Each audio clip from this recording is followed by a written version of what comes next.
All right. When you, can we go forward, Ivan?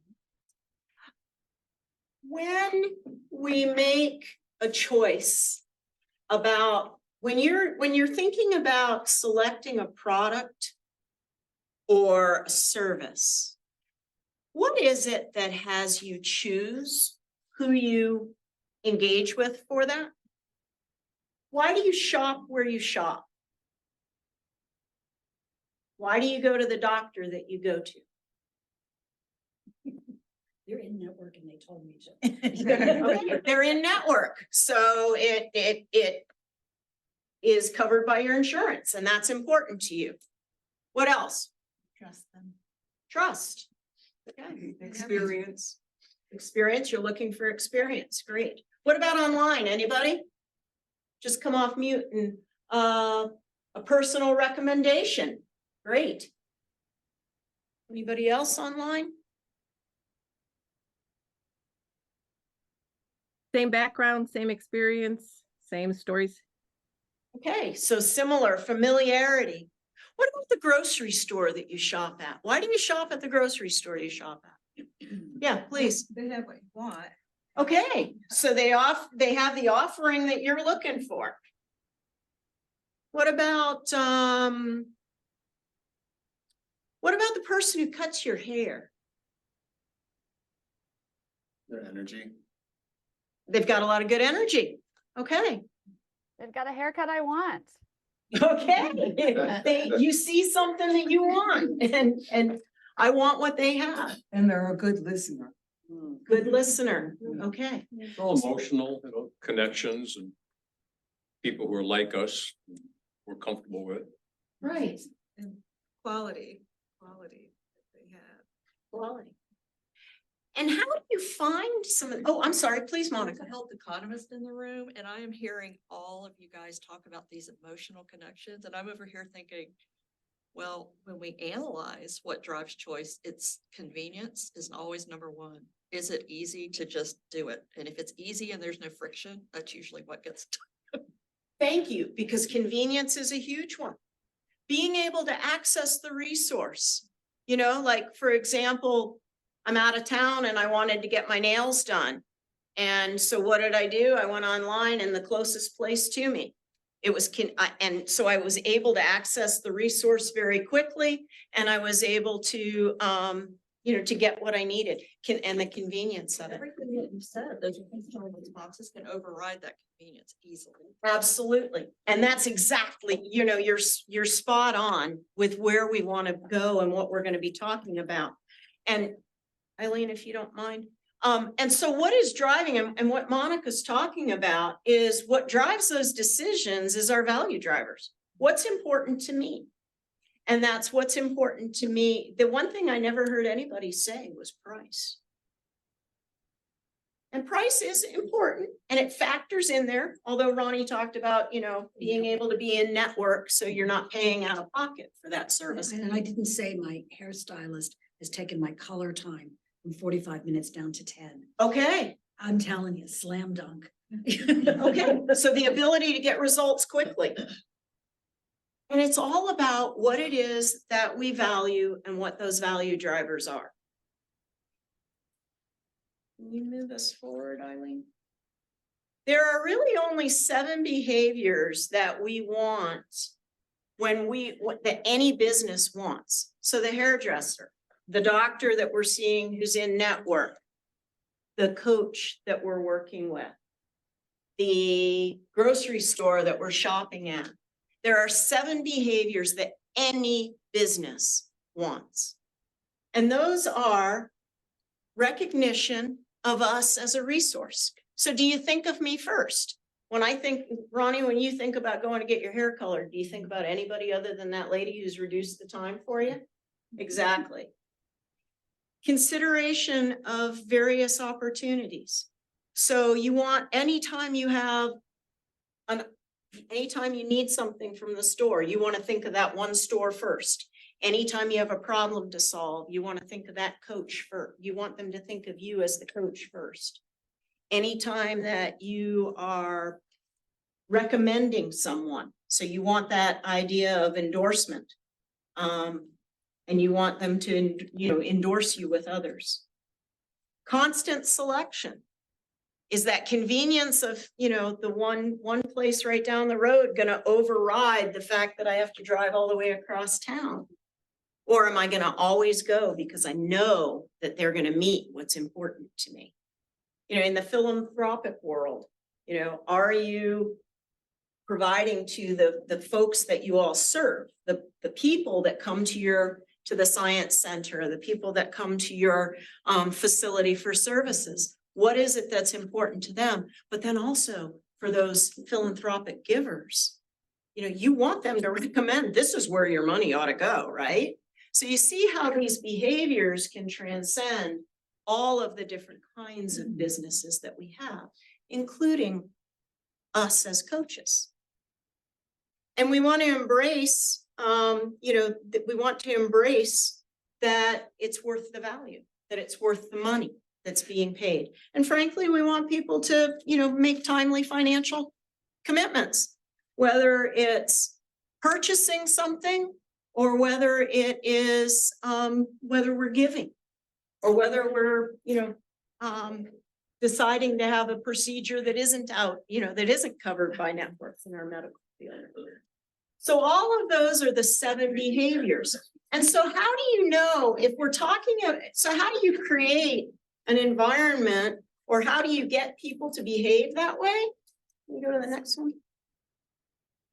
There's a life cycle of, your client life cycle. And this one has been tailored for coaching, but it is a life cycle for basically any kind of business. And that is, you want to consider, you're considering the opportunity. You're considering what it is you want. And in this case, coaching. It's real. And then you're researching. You're looking into what is it that I want? I'm looking for convenience. I'm looking for price. I'm looking for value. I'm looking for something I can trust. And then there's this idea of actively engaging, selecting and contracting, coaching, the actual coaching sessions, celebrating, whatever that closure might look like, and then that continued relationship. And again, this life cycle can be adapted for any business. So you can bring in those elements. What's important is knowing what it is that our clients value at each phase of this life cycle. So when I am considering an engagement, what's important to me? Well, I don't know what's important to my, to people. But I know what's important to Martha. And, while I'm pretty good, I'm not always right, believe it or not. What's important to Trudy might be very different. What's important to Kate is different. So, when we're selecting or when we're actually celebrating that closure, what's important is going to be different. So how do we know what's important to our clients at the point that, at all of these points in the life cycle? Well, next one, please. Oh, whoops, sorry. Did I go too far? No, that's all right. So what is the difference between value drivers? Because the way that we get people to behave in those 7 behaviors that we were looking at is we create an environment that calls them to behave in that way, right? We meet those value drivers. And so people talk about satisfaction and they talk about value and they differ, okay? Satisfaction is a past-based metric. It's very transactionally focused. It's about performance evaluation. It's a short-term indicator. It tends to focus on process and the elements within those processes. Overall, how satisfied, past-based, was I? Value is a predictive, not political, predictive analytic. And it is a much more holistic perspective. We're really looking at what is that perceived benefit or worth. It's relationship focused, all of that sort of emotive stuff that we were talking about, the trust, the good listener. so it incorporates those emotional elements, and it tends to be a very customer-centric approach. In other words, it is really focused in on the holistic piece of the customer, as opposed to only focused in on a goal or objective. These aren't like, one isn't good and one isn't bad. They're different. One will predict whether or not people are going to continue to give to your organization, continue to call on you as a provider. The other is, how satisfied were they with that experience? So when we're trying to create that environment that calls people to behave in a certain way, I'm back to my question. How do we know? Well, next one. That is the, next one is breakouts.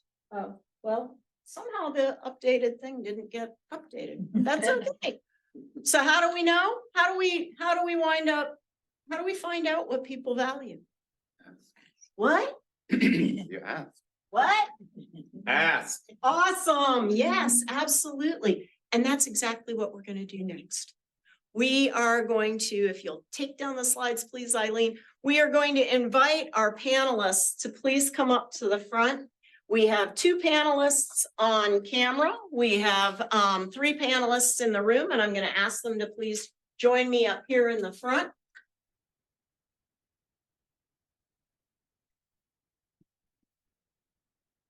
And Eileen, if you could pin for the folks in the room, Andrea and Kane, that would be really awesome. Let me switch.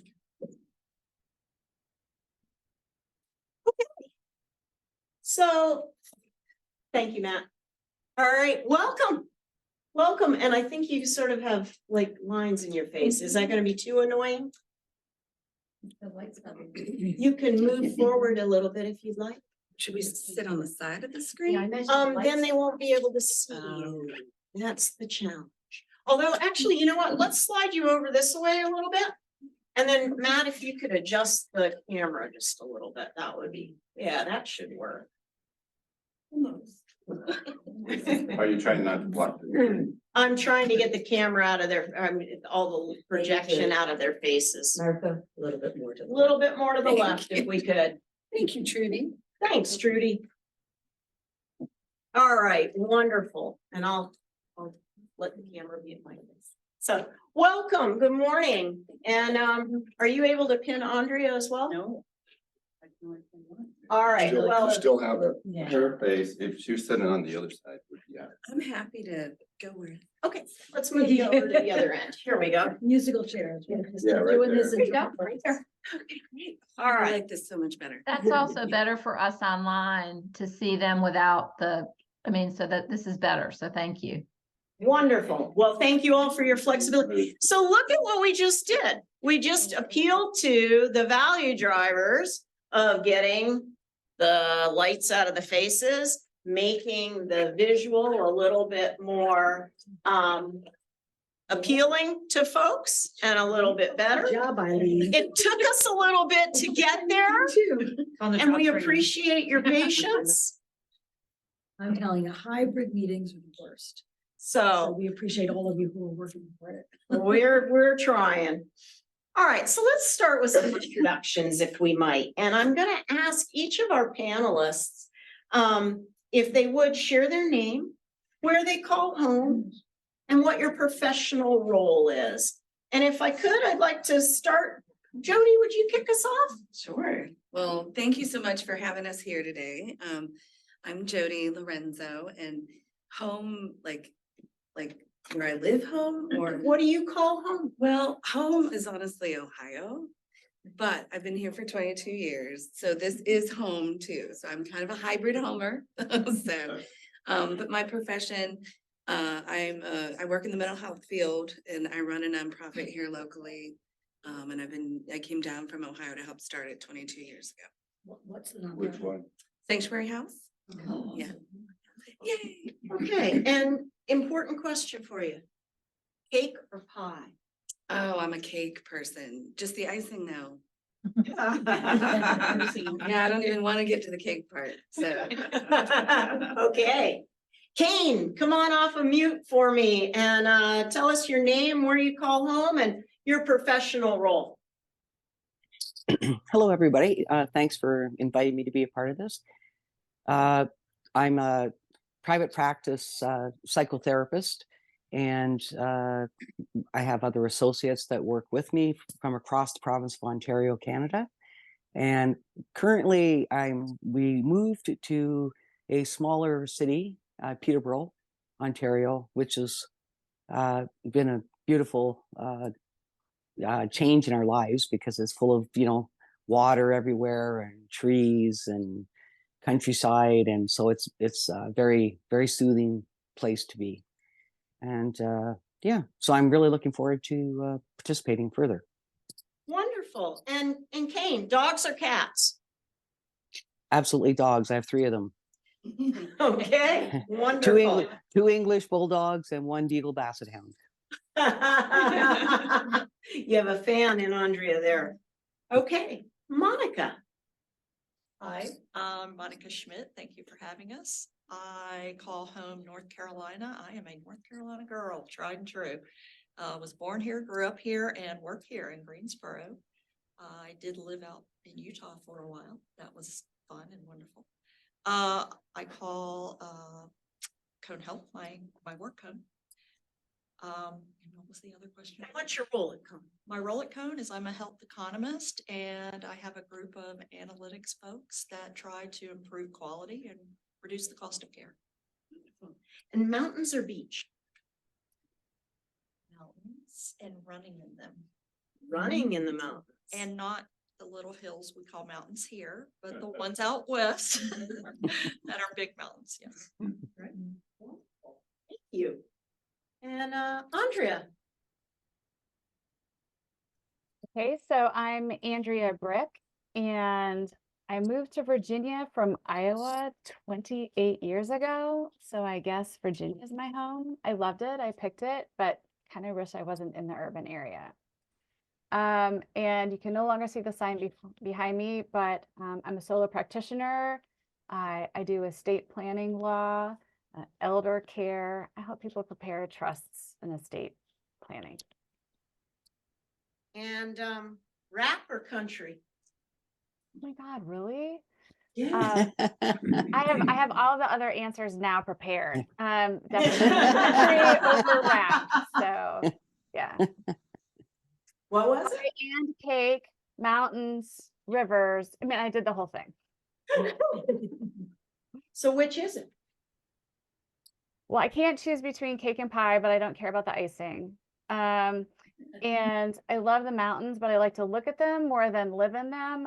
So I want to be on a river. All My right. goal.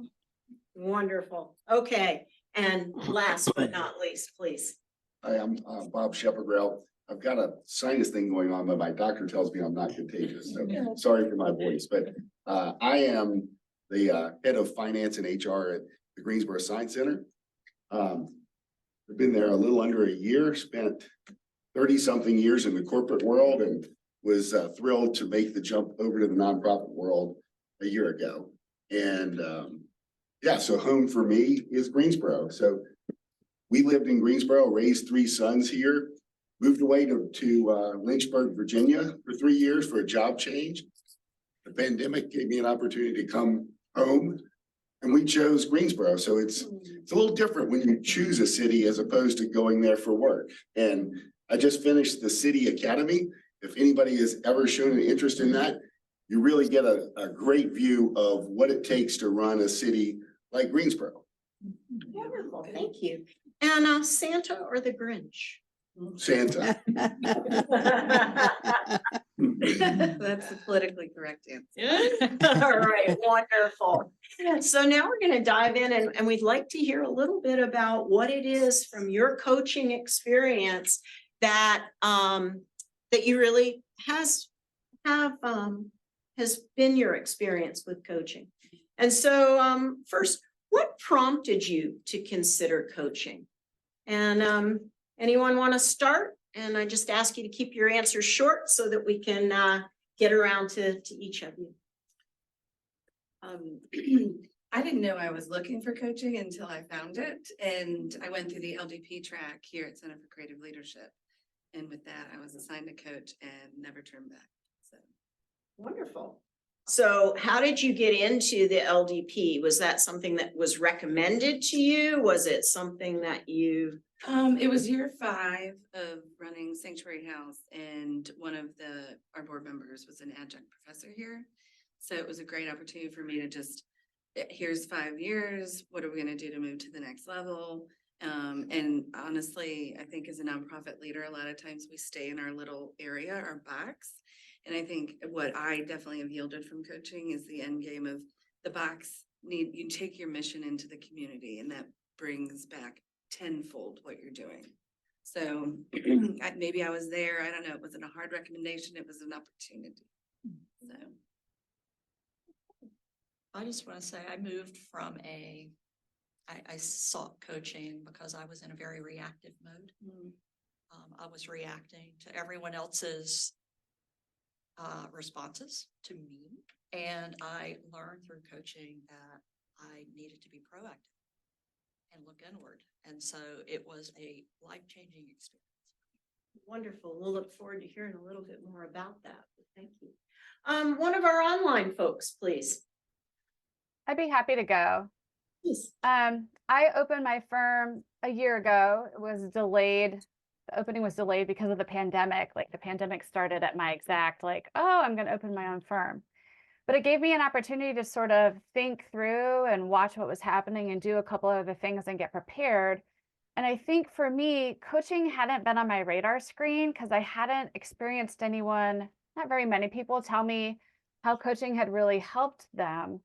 But I was looking for help in all areas, and I was open to the idea. And so I think for me, it was a matter of when the student was ready, the teacher appeared. And it's been a really successful, at least in my book, experience. Yeah, so I guess I've both had the opportunity to choose coaching and then have coaching thrust upon me. So I spent 25 years at Lincoln Financial here in Greensboro, and got a chance to work with a coach as I was going into more senior roles. It was very helpful to give me a different perspective.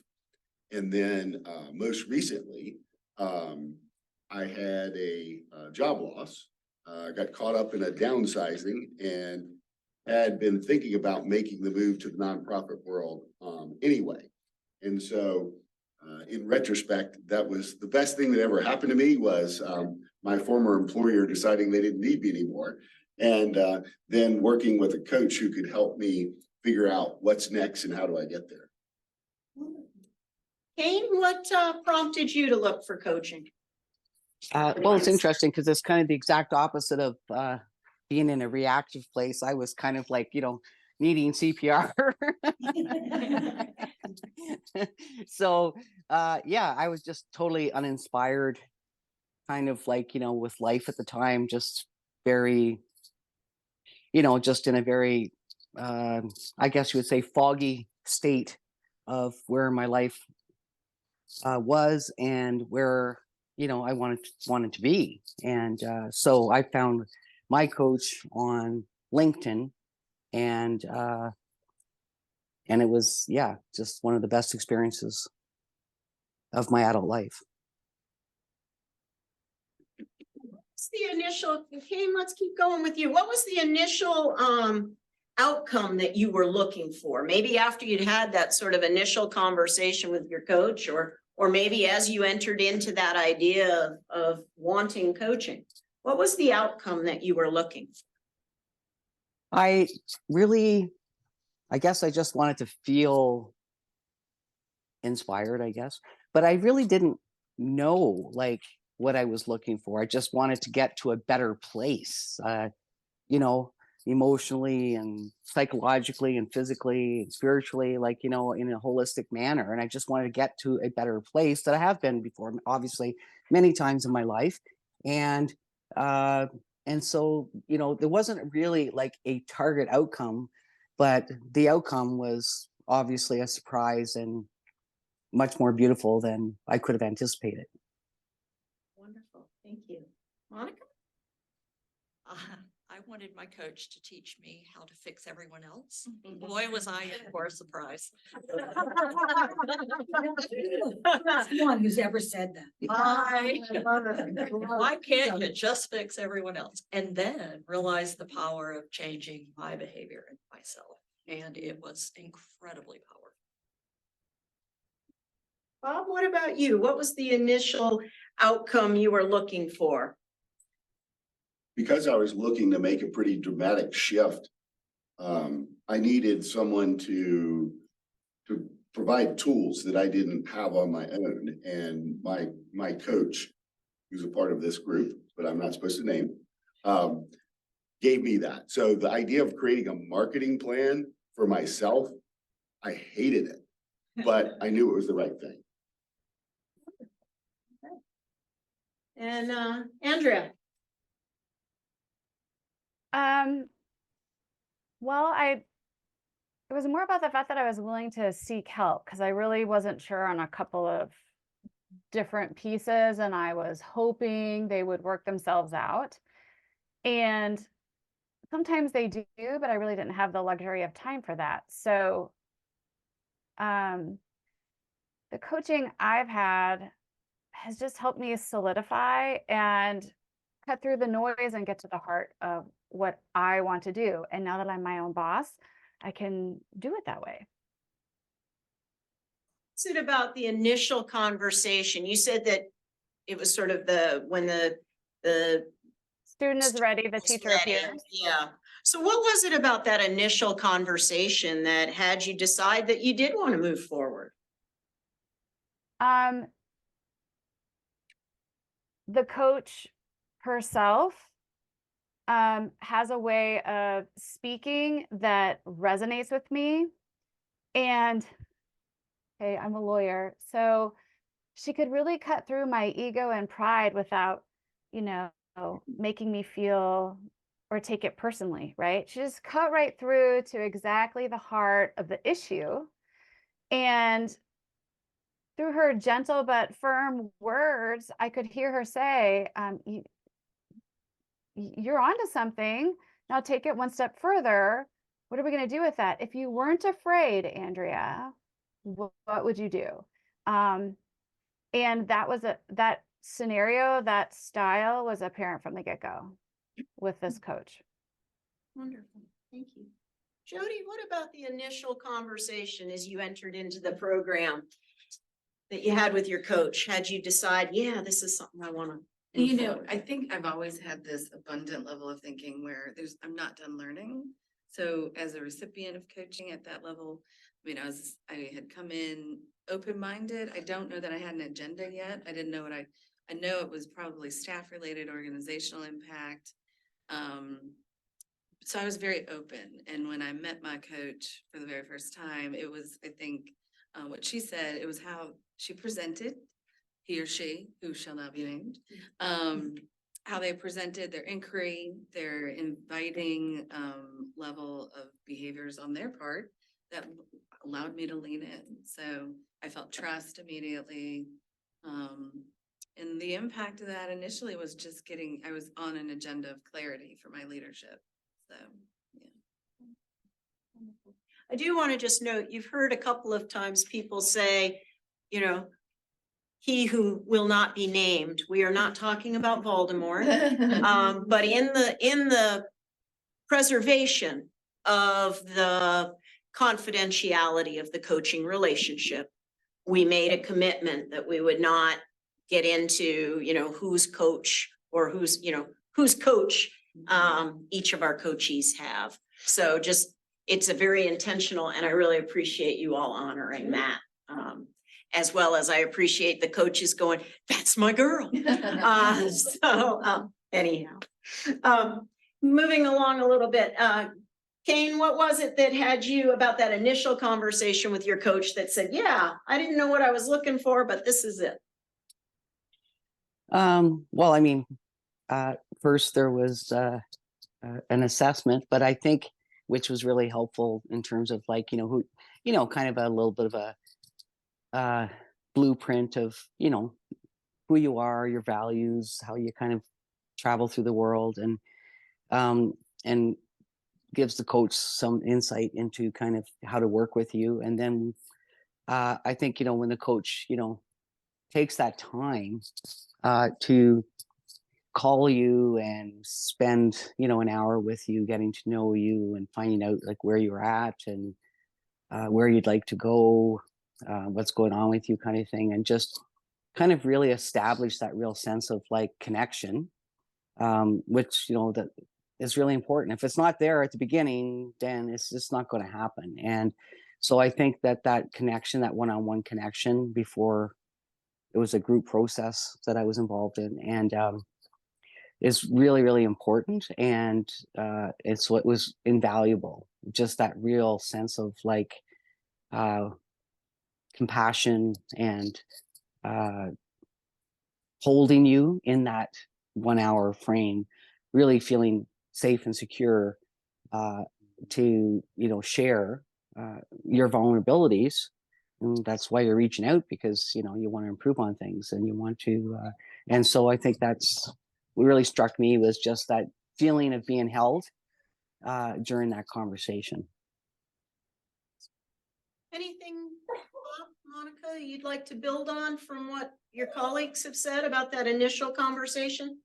I was just totally opposite of keen and did it in reverse. So I needed my coach to come at me with logic and analytics.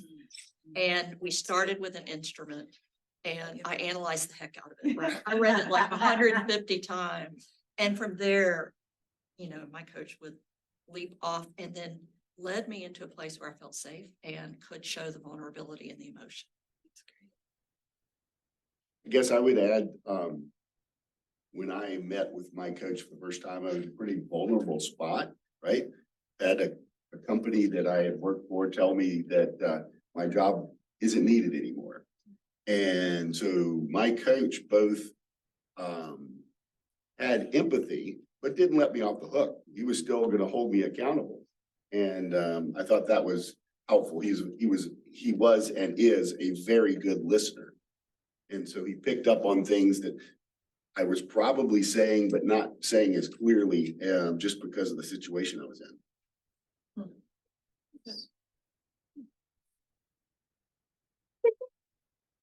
Us an example or share a question or maybe an intervention moment that your coach made that was really pivotal? Had you kind of tilt your head and go, oh, I have one of those. I'm please. sorry, I can't find the hand. So I'm No, just you're like- fine. I want you. I haven't I want you gotten engaged. that Zoom. It's all good. Okay, so I didn't have to. I volunteered to give a speech at an enormous convention this fall. And my husband had suggested it. And my husband and I mean, I love him dearly, but we don't cross paths professionally very much. We met in law school and that's it. And he's the one who had suggested I go to this convention because it tied into his employment. And so, there were 10,000 people there. And I had no idea how big my room was going to be, but I was really anxious because they wanted a slide deck, right? A presentation. And I was having a hissy fit over the fact that I did not want to do slides. Slides aren't supposed to have words. It's just pictures. What was I going to do? And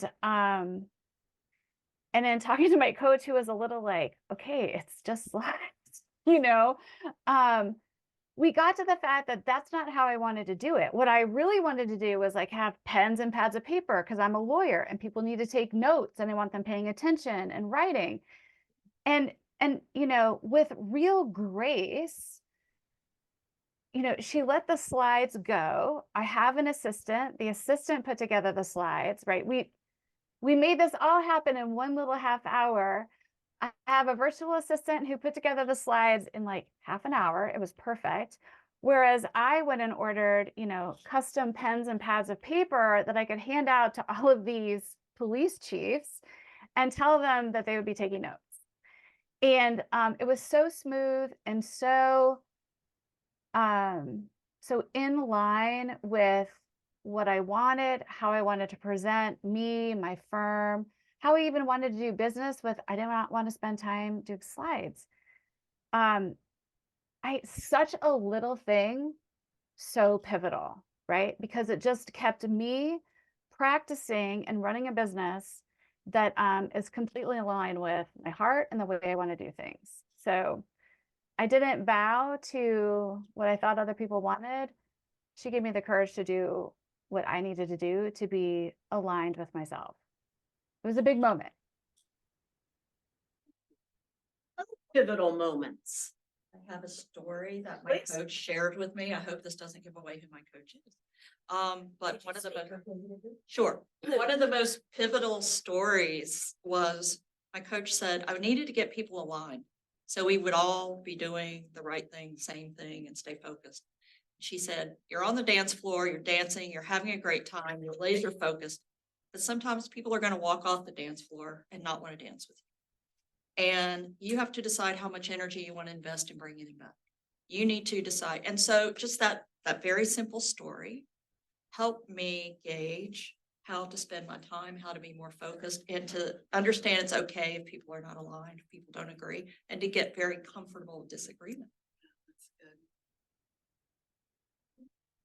good. I have something similar, because at least in our culture of our organization, we're a nonprofit, we're mental health. I'm a trained therapist. And so you kind of spend your career going, well, how do you feel about that? Let's bring you into this space. And, and sometimes as a leader managing the business component of the nonprofit, et cetera, sometimes it's not about how your staff feel. And you need to do what the greater good of the organization is. And I had a situation where somebody was really, in the culture sense of who we are, demonstrating behaviors that would not fit.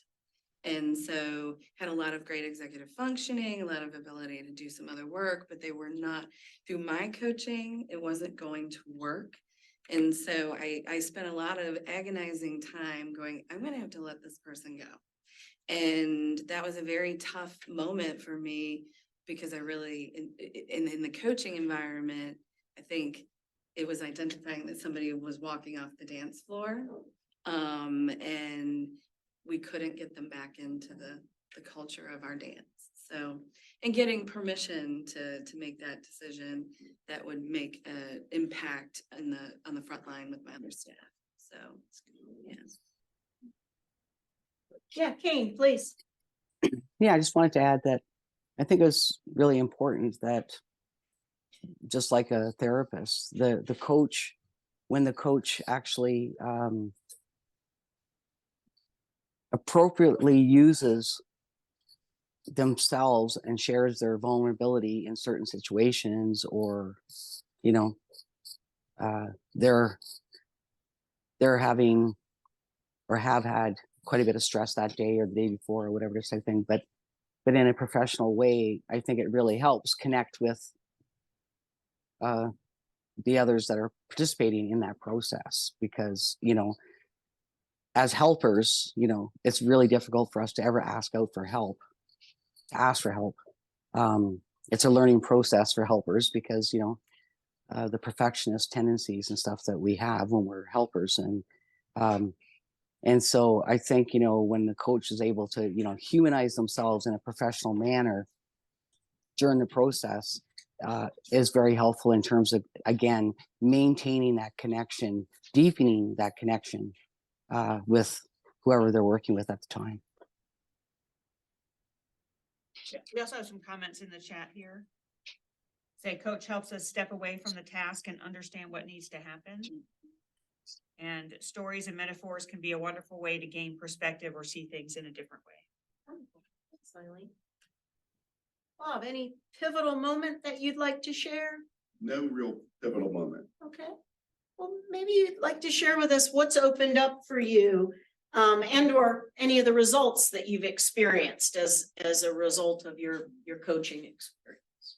Sure, I mentioned that my coach had me put together a marketing plan. It was very uncomfortable for me. You know, a lot of us, I had a very successful corporate career across 3 different organizations and had never had to market myself. But I recognized 2 things. One, I need to follow the process that my coach had laid out. But second, I was reinventing myself. And so a marketing plan would help me do that intentionally. And so while I hated every minute of it, I do think it was helpful for me to make sure I was telling the story that would resonate with an audience in the nonprofit world. Others, what's opened up for you? I've gained a promotion and I believe that I would have never achieved the promotion until I changed myself. And my coach helped me do that. Without that, I would not have gotten there. Organization. And for myself, I, like I just basically, feel awake and I've become much more engaged and started volunteering in the community, which was something I've done most of my life and I always wanted to get back into and stuff. So that in itself is exhilarating and just, a wonderful addition. There's my dogs running by. So I don't know if you can hear them, but sorry for the shakiness of the camera at times because it's like letting these dogs in and out of the house and stuff. So, but yeah, so it's just, it's made a huge difference in terms of like awakening me to the direction that I want to go in, which is like very holistic and, just living really awake and really engaged with my community, my family, and so it's been really, really great. Wonderful.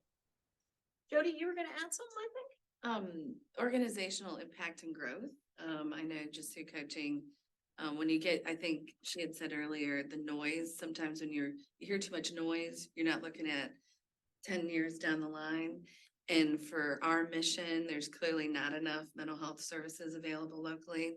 And when you get the noise out of the way, you can begin to achieve real goals that are organizationally impactful for the community. So it's not so much, I'm the instrument that leads to the outcomes. And that's part of what I think I've gained through that. Yeah. Listen. That's right. Good, that's right. Any other insights or things that have opened up for you as a result of your coaching? So what Well, would for happen- me, Go ahead. I was just going to say, it's kind of like diving into the depths of the ocean and, hoping that you're going to make it back to the surface again. But when you do, there's just like this incredible, light of opportunity to invite joy and gratitude into your life. Is it about your particular coach, not naming names, but what is it about your coach that would have you recommend him or her? Are you talking to me? I'm actually just opening it up to all of you. Okay, I'll go last. I think empathy is important. So when you first come in and you think it's everyone else and not yourself, your coach has to have an empathetic ear to say, okay, let's think about that. Let's dive deeper and not turn you away. Because at that point, it is no one else. It's not your fault. It's everyone else. But then somehow they miraculously turn you around. And it does take a lot of empathy and patience. And I can't even imagine how many times my coach banged her head on. But it's amazing. So you'd recommend her because she can bang her head against the wall without getting bloody? She comes back. Or him. Yes. I always had a sense that my coach believed in me. And there's something about that in moments where I had self-doubt, where you can draw somebody to a next level and go, this is difficult, but you have an instinct, use it. So I think trusting of thyself and then that belief in me and the compassion, and it is like, we're all like clay and we can mold and, but you have to allow yourself to do that. So, and maybe they had head banging. I don't know. Sure. For me, it was a combination of having a good process, but also listening to what I needed and modifying the process to fit me. So I would have been frustrated if there was no process. I'd have probably been more frustrated if I only got the canned process and here's, you know, step 1, step 2, step 3 without listening to what I need. Great. Andrea, what about you? What might have you recommend? Well, so a lot of what I've already said, there are a lot of legal or law firm coaches out there who want to help you grow your business, but that's not necessarily what I was looking for. And so, but the other piece of that is I'm working with somebody who is really talented at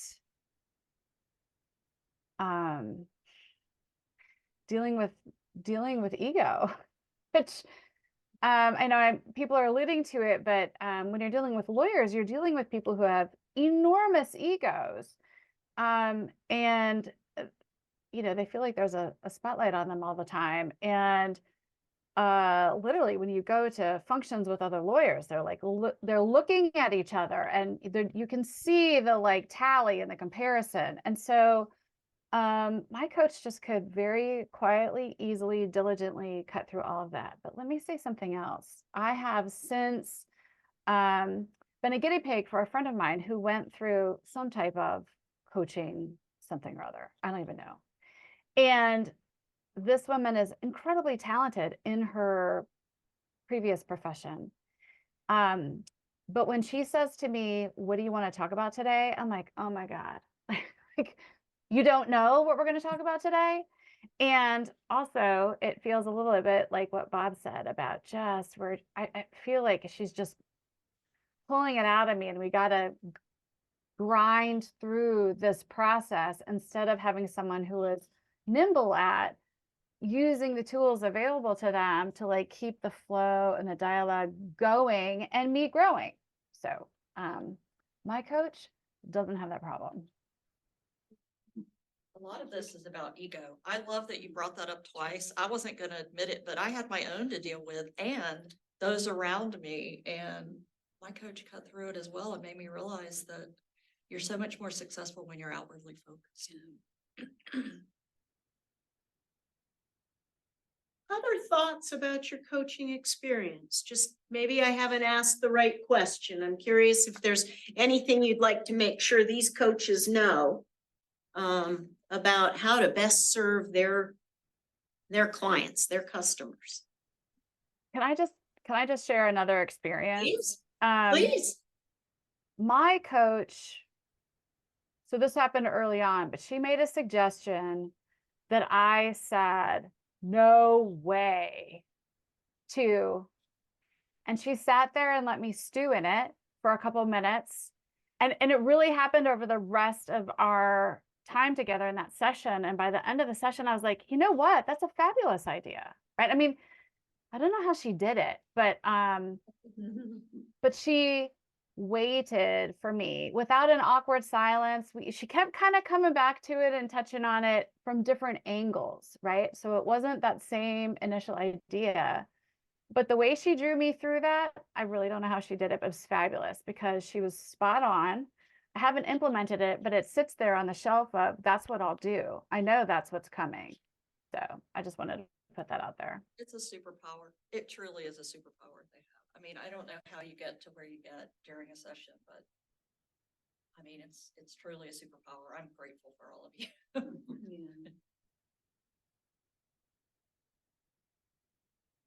Any questions from you all, either online or, and please just pop into the chat, or you're welcome to come off mute, or within the room. Any questions you'd like to ask any of our panelists? Wonderful. And if you would, please, if you're in the room, state your name. Let's start back here. Yeah, Jim Blaylock. Anything your coaches could have done better?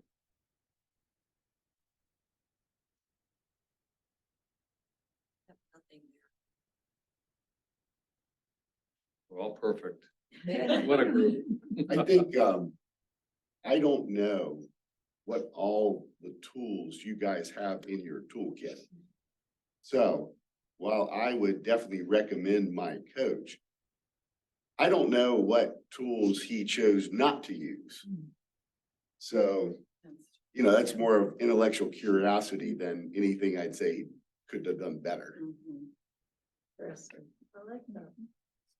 Would you have liked for him to say, I've also got things like assessments or other things like that to let you know about that? Or is that you're comfortable with where you went? I'm comfortable with where we went together. It landed me in a great spot, much faster than I had planned for, so no regrets. The only thing my coach could have done was tell me exactly what to do, but that isn't what a coach's role is. And it's very Yoda-like, where the answer is within you. So, I think my coach did their job. I thought I wanted that too. I When know. they would ask questions, I'm like, oh, I have to do the work. Yeah. I'm gonna go to Matthew, Michelle, and then come back to you, Ronnie. And then also if there are folks online, Eileen, if you could just monitor that for me. So I'm Matthew McMillan. My question is, what drew you to want to choose that coach out of all the other people you could have exposed yourself to? You know, so I started with LDP track and then had the opportunity to do the inaugural class of the nonprofit consortium. And so that would have assigned me to a different coach. And I actually advocated. I said, I just got done with my coach. Can I bring this person with me? And they had to revamp a couple of things. And I was so excited that they kept the person that I had. But clearly that person was doing something right. So I chose that person again. And I think what they did was they were forcing me incrementally to grow and to create a space for that. And that, you know, there's a lot of motivational interviewing techniques in the mental health world. And a lot of times a therapist will kind of use their tool set, but then when you look at a client's impact, sometimes this therapist is sweating more than the client. So what the couch can bring to the table is that how do you move people through the stages of change? And that person, my coach, did that great with me. So. Kane, Andrea, any thoughts on I- Matthew's question? Yeah, I think that, you know, it depends on, you know, what we're looking for, because we're all very different in terms of, like, you know, whether it's more business related or, you know, like mine, it was more of a holistic healing kind of process, I guess you would say. So it was very different process. So obviously a very different type of coach. So I think that's important, is to, you know, what are you really looking for in terms of what you need at that time? Maybe next time it could be something to do with career or this or whatever. But, you know, so for me, it was very specific, and that obviously rules out a lot of people, you know, for you to zero things down to. Michelle? Michelle Boston. Andrea, you talked about the coach that said, excuse me, so what do you want to talk about today? And I think about coaching and the value around it being allowing the client to really decide the goal, what we're going to talk about. And so I wonder, can you all talk a little bit more about the balance that you're looking for in coaches to both hold a space and allow that responsibility to sit with the client to direct what the coaching will be about, yet at the same time provide a sense of confidence. Well, let me just really quick say the difference between the friend and the coach I've been working with in this program was this coach had very clear notes that she had ready when I sat down at the computer. And so when there was a bit of a lull, or I would say, hey, you know, how are you? I don't remember where we were. I haven't really thought about it. She was not only ready with what we talked about before, but she sort of knew, she wanted to know where I was at with progressing something, and she was always ready with something new that I might not have thought of, but was a natural progression from sort of the notes, instead of this well, hey, Andrea, not even what's on your mind today, but what would you like to talk about? So it was just maybe it was a different approach. Others? I valued the instruments like change style indicator, all the whole, go ahead, test me, because that creates code for conversation. And it can also create some dialogue about, well, gosh, let's go back to your score here. Let's see how that might be playing into how your behaviors are. It eliminates, well, it helps with ego when you're using something that's outside of yourself and has some language to it. I encourage instrument use. So. I love it.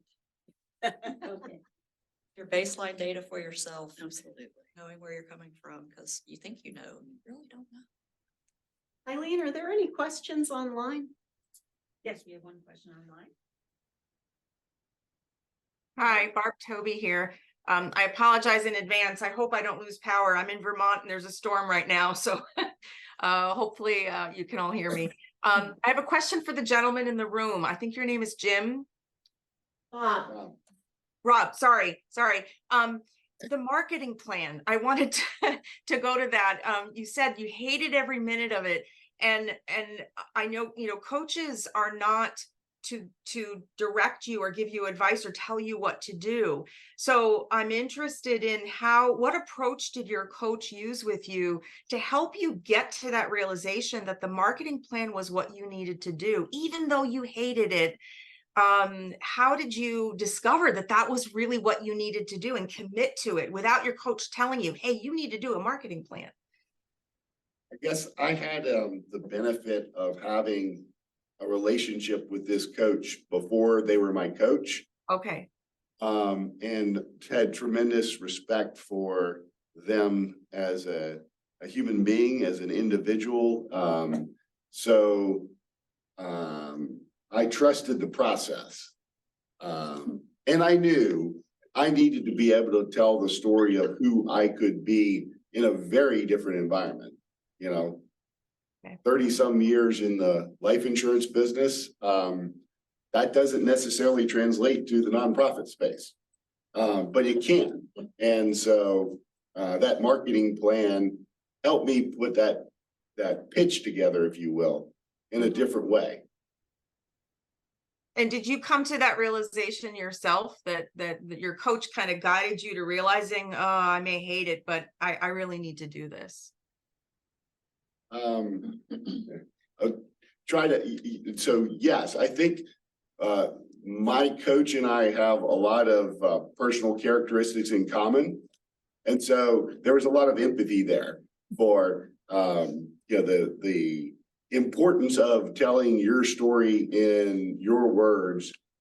So yeah, I think that there was definitely trust there. That's great. Thank you for that. Wonderful. Ronnie? The question I had, I've seen both coaches, clients choose me again, and clients who need something different, or who had a different coach and then chose me the next time because they needed something different. And I'm just curious if you, just thinking about that, why you might make a similar choice, but also why you might make a different choice. Not that the first coach was bad, just here's something different I think I'll need the next time. Well, sometimes it's on us. If we're not at a place where we're open to coaching, we're gonna probably hop around the coaches until we find one to tell us what we want to hear. I mean, to be perfectly honest, I hit the jackpot the first time and I didn't choose my coach. I was assigned a coach. And it was great because I was at a place where I was completely open to say, just help me fix this, please. I read a book years ago called What Got You Here Won't Get You There.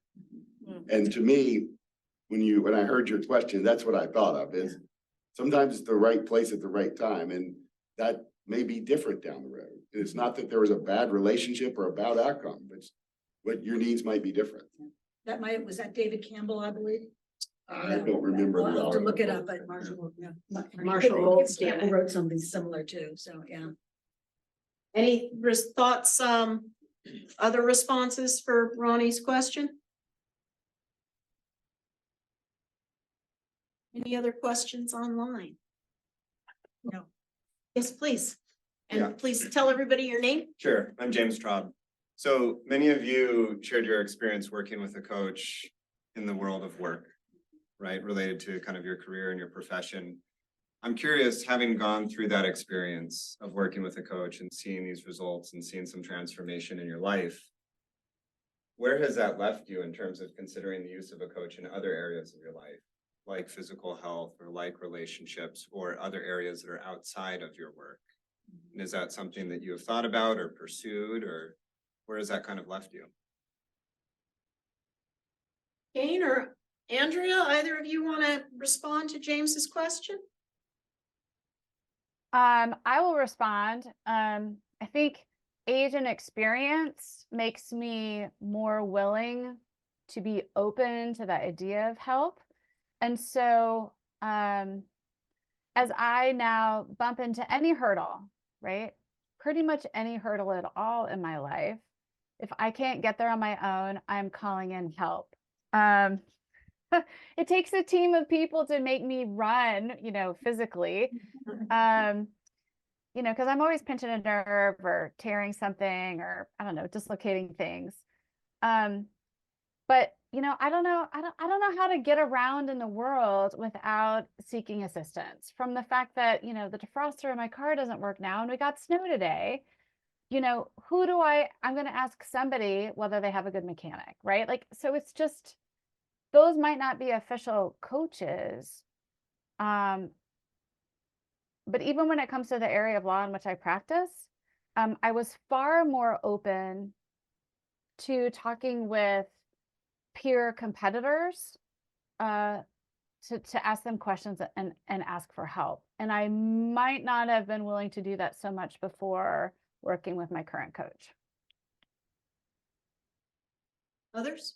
And maybe I'm just built this way, but I guess for me, I consult by nature.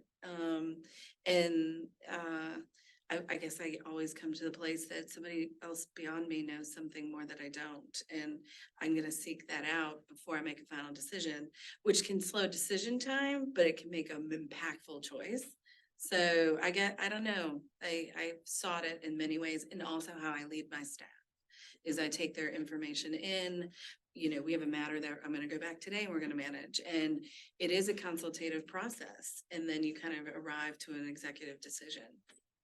So being open and I think curious, we don't know all there is to know. And there's always information we don't know, and that can enlighten us in the long run. And I think you coached me with your question. Because look at the magic. Yeah, your question, I realized I've compartmentalized. Yeah, that's So, in fitness, no, I don't want anyone telling me. I know what I should be doing and I have the discipline to do it. And I don't need anyone else to tell me. So there are areas in my life where I realize I'm just stuck and stubborn. And then this other area where I'm completely open and it's compartmentalizing it. So for me, I haven't gotten there yet. I feel like I'm surrounded by coaches, but in a lot of different areas, I'm a religious person. My priest is my coach. I go to the gym Tuesdays and Thursdays and I've got a personal trainer as my coach.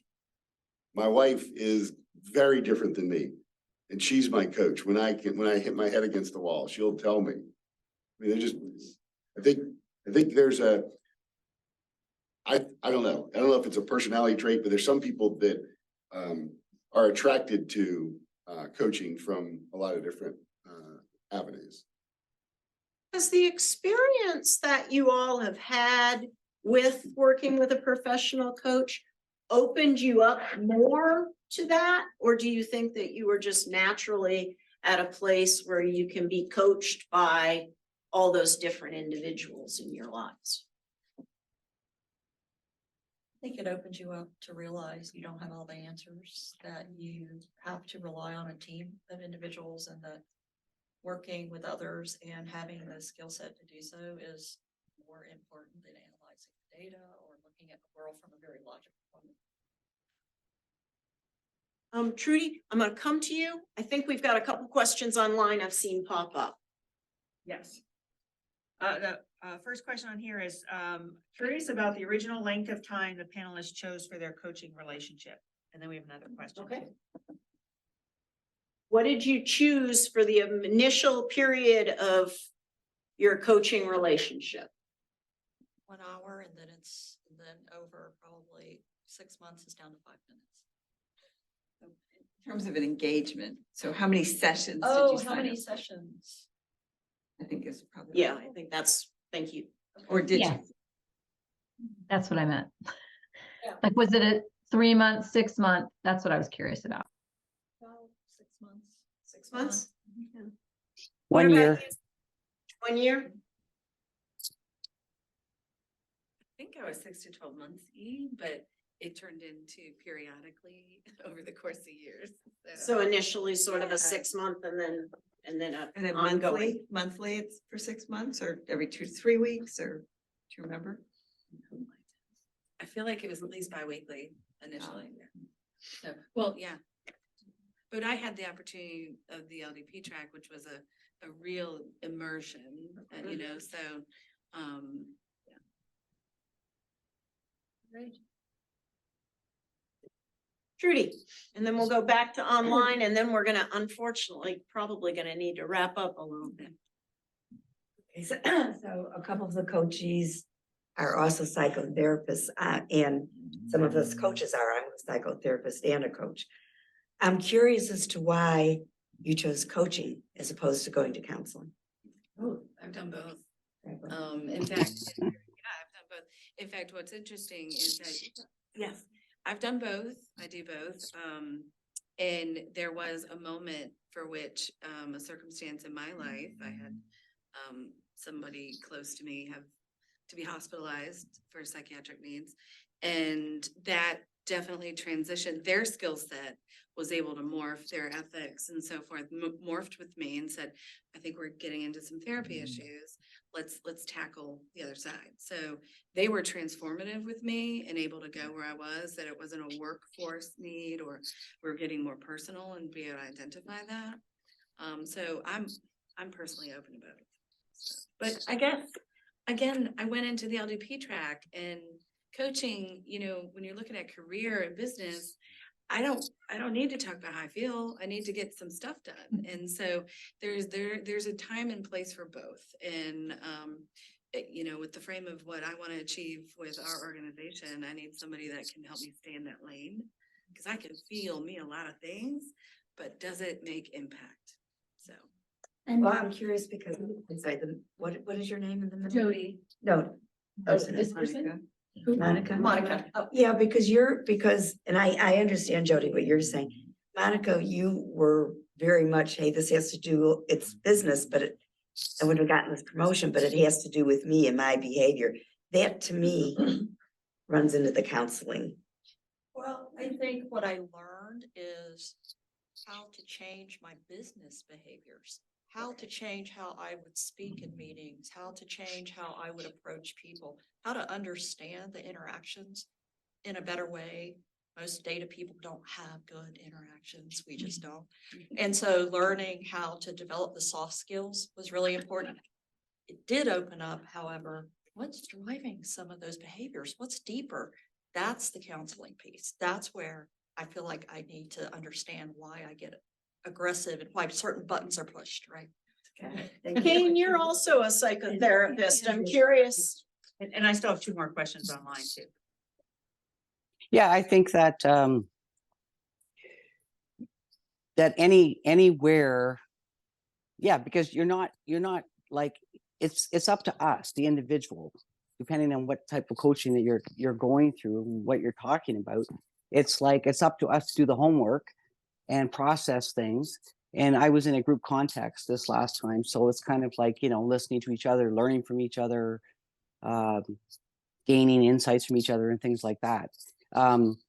But it's still, you know, on a certain level, and you know, you can experience tremendous growth and change on many levels, not just professional. And it doesn't have to go into the counseling realm to have that impact in terms of like, because anything that you experience within the coaching process, it's going to help you. You may be focused on work. It's still going to help you be a better person at home. It's going to help you be more mindful of other things that are going on around. It's not just about the job or just about this situation, whatever it is type thing. Any way that we improve helps us in all realms of our lives and stuff. And so I think there's like a good coach gives really great homework, and everybody goes into their own analysis of what that means for them individually. And then you bring that back, hopefully to the next session. Hopefully there has been homework, and hopefully there is some insight for the individual, because the individual is one that has to do the work. The coach is a guide and gives some wisdom here and there, some challenges here and there, and opens up maybe some thought processes that we don't normally have. But I think there's a very clear distinction between coaching and counseling, and coaching is much more specific, but it can have profound, in-depth impact on various levels within ourselves. Thank you. And Andrea, you wanted to comment here? I did, and I'll just say that Zoom now automatically raises your hand if you put the picture up. So On Apple products. yeah. So I'm a little uncomfortable stating this in this crowd, but I think it goes to answer the question. If you want to work with lawyers, I would never have gone to a therapist or a counselor to talk about any of the issues I've talked about with my coach. Never. Wouldn't have crossed my mind. You couldn't have got me there. And I say that given what Kane just had to say, and Bob too, about within coaching, there's been a lot of, it's emotional. It's carrying over into the rest of my life and how I'm living my life. I'm living the insides and the outsides match up in all that I'm doing. I know a lot of attorneys who will not touch a therapist. They really will only work with other lawyers who are coaches. So here's ego in a bad way. But I thought I would just put it out there for any of you who are thinking of working with the much needed legal field. You're right. I have a coaching client who's an attorney, so yeah. Thank you. Okay, Quick questions online. Quick?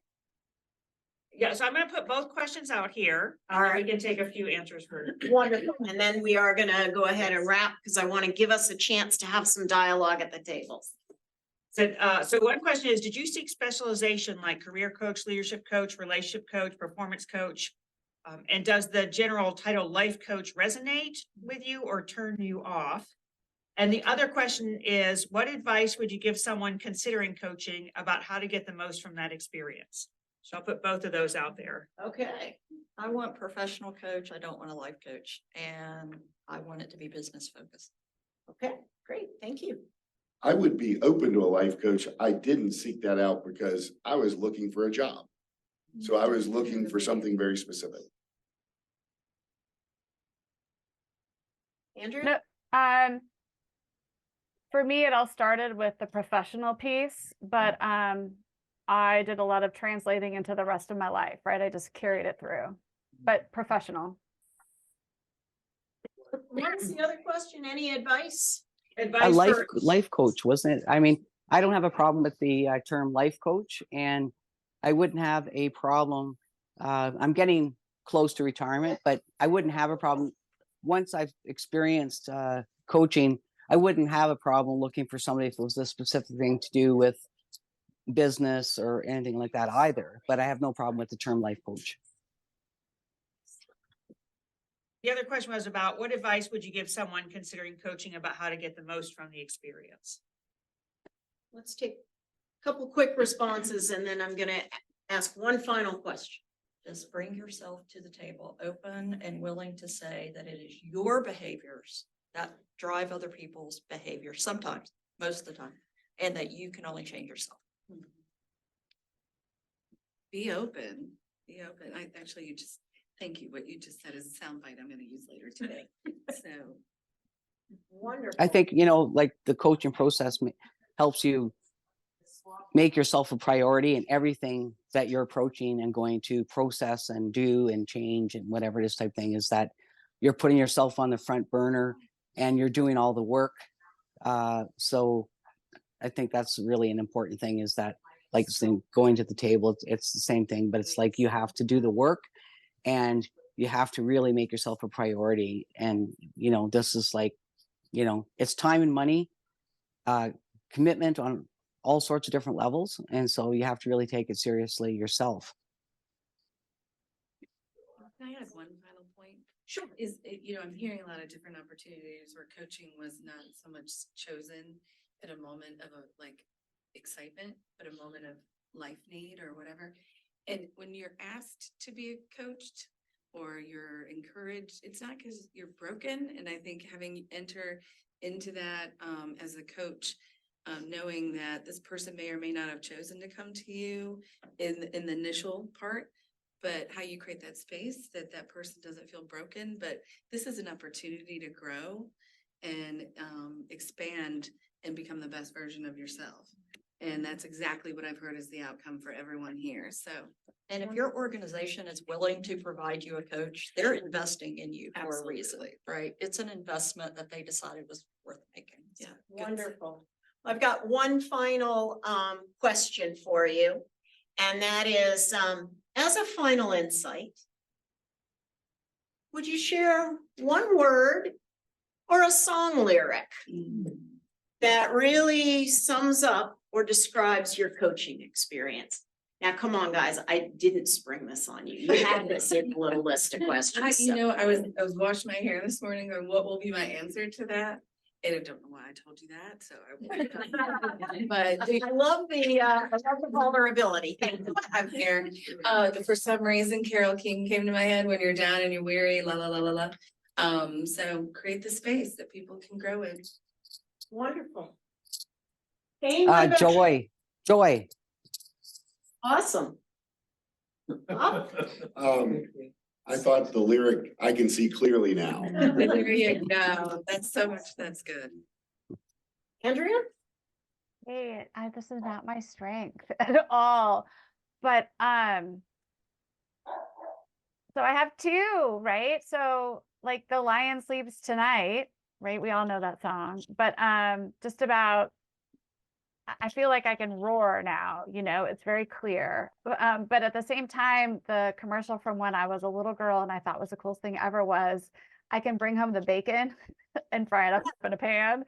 And that's sort of how I feel, because I'm doing all the things I've always wanted to do, which all comes together. Monica? Just a single word for me: resilience. And that's what I learned. Wonderful. I would really like to ask that you help me join me in thanking our panel. Thank you all. Thank you. Being here. We're going to go into some quick breakouts. You're welcome to join our folks. We are, if you'd like, either online or here in the room. I'm going to move them to those breakouts. And if you're needing to go off and get back into your busy lives, we understand. So we're going to, Eileen's going to put up the slide deck real quick, and she'll put the folks online into breakouts. But I'd like to ask you all to just take a quick look at these questions and think about, given what you've heard from our panelists, how do you measure the coaching that you have? Thank you. How do you know what your clients value? And thinking about this life cycle, what's one thing you might shift to get one of those 7 behaviors? So if you would just at your tables, and we're going to do this for about 10 minutes, and then we'll come back and just get some highlights from that. I'm going to step out and just say goodbye to our panelists. It's all good. Okay. EJ, we could see you, we could hear you. We just had muted you, and which means that we're going to go to one of the online groups for our first bit of feedback. I was curious, what were some of the values, the top 3 values that you think your clients look for? And let's see, I think we had 2 or 3 breakouts online. maybe one of you all would speak They to. were emerging on the fly. They were emerging on the 4, fly, 3, okay. 2, 3. All right. But somebody online, what were some of the things you talked about with regard to the top 3 values that your clients look for in their work with you, and how you know that?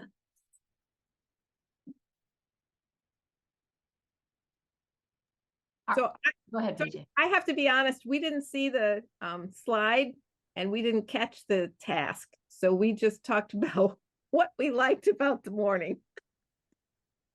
Okay, so can you share 1 or 2 things, and if there was anything that related to the values that you heard, maybe? So the one thing for me was the consistency. And I'm not sure if I'm relating it correctly or not, but Martha, your 7 behaviors, one of them was a consistent offering. And although each of the panelists had a different perspective of their coaching experience, what I took away from it is we have to be consistent in what we're offering, because those that were on the panel were all looking for something different. And if we're not clear with what we're offering, how will they find us? Yeah. Other thoughts from our online folks? Yes, please, Liz. We didn't go through all the questions. We did talk about the so important about fit and trust, or the, two, not necessarily values, but that trust has to be there and fit. And I think we also greatly appreciated hearing from the coachees that, we don't always get that kind of feedback. We get feedback perhaps from our coachees, but we love they were very honest and open. And so we really appreciated what they shared. I know for me, I have been guilty probably, even though I prepare prior to the coaching session, because I don't know what's happened in the last 2 weeks. I want to reframe what I might say as checking in, and instead of what do you want to talk about today? Because I've been guilty of saying that. I know I've said that before. So I like the idea of how to rephrase that. So something we discussed. What about somebody in the room? Any insights from folks here in the room from your discussions?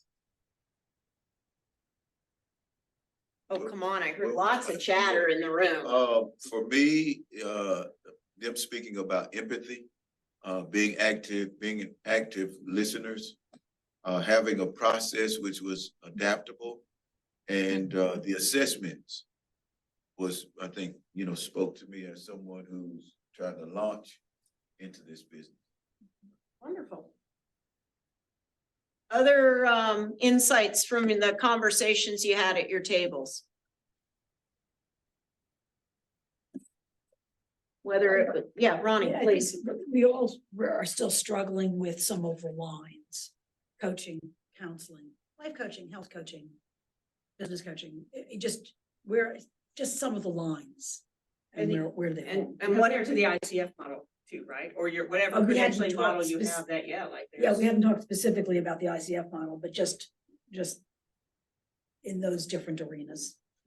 What, can you say just a little more about that? Like in what respect? Just the difference in language and the confusion Where of are it, the or? lines? How do you move people? How do you acknowledge how you're moving among the lines? When am I consulting? When am I coaching? When am I life coaching? When am I health coaching? Do I need to distinguish? You heard some aversion to life coaching in the conversation, and I myself have an aversion to the term. And but yet I'm often doing life coaching, whether I admit it or not. So I just think there's a conversation there among ourselves. Wonderful. Sounds like a great way to kick off Coaches Cafe, Steve. Yes, please, Matt. So our group talked about the values of the coach that the coach brings to the table and helps bring out and create in the client, like treating them with dignity and respect, having a presence and not being so married to a strategy or an intervention, but being really present, deep listening. And a good point that was brought up is listening for what they're saying, but also what they're not saying. I think that's a huge piece that gets missed of what they're not saying and how to get them to start to explore that or discover that a little bit more. So, and then we also talked about the research around how important the relationship is with the coach, how they build that relationship, because that's more important than all the strategies and interventions and all that. And that's in counseling and that's in coaching too. So about building the rapport, how you create the space for that client to do the work. Thank you. Eileen, is there anything in the chat? Steve's hand is up. Steve, please. Martha, yeah, I just wanted to add to what Liz said.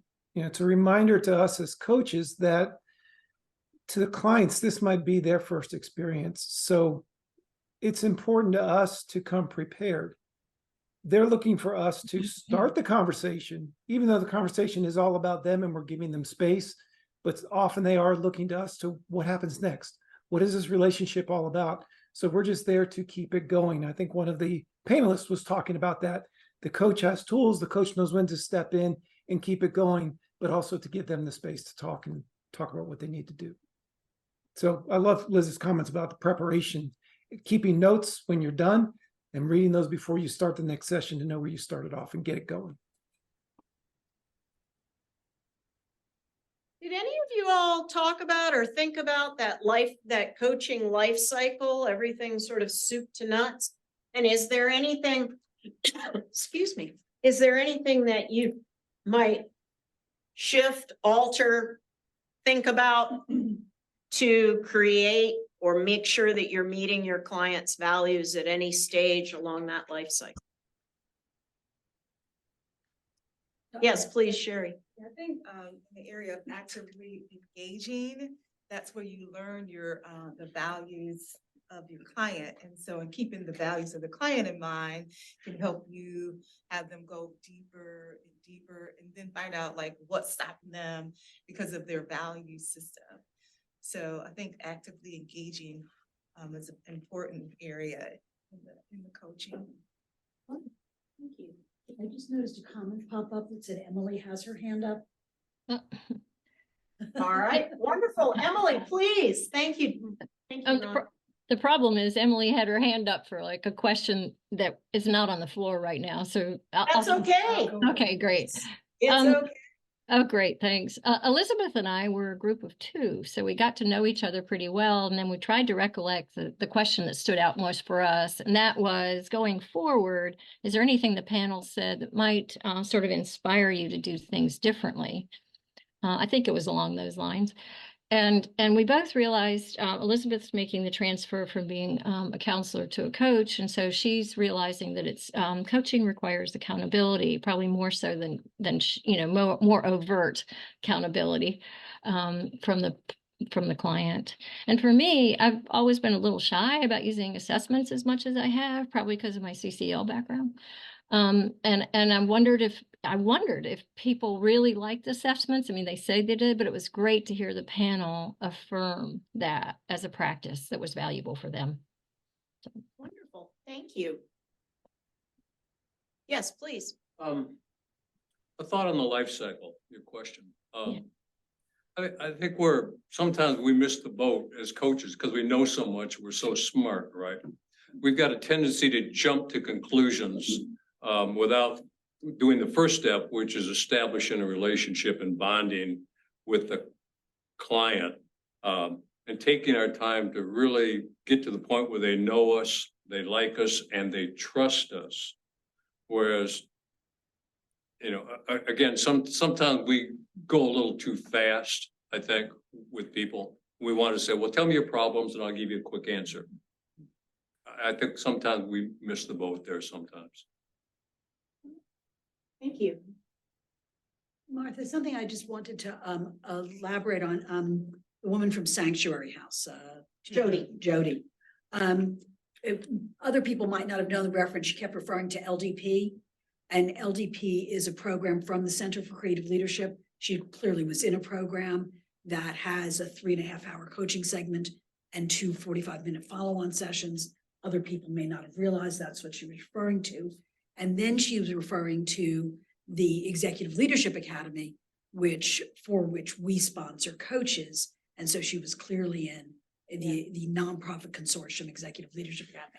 So I wasn't clear that other people understood, in her case, she had walked through a very specific process that's very assessment based, where others might not have to the same degree.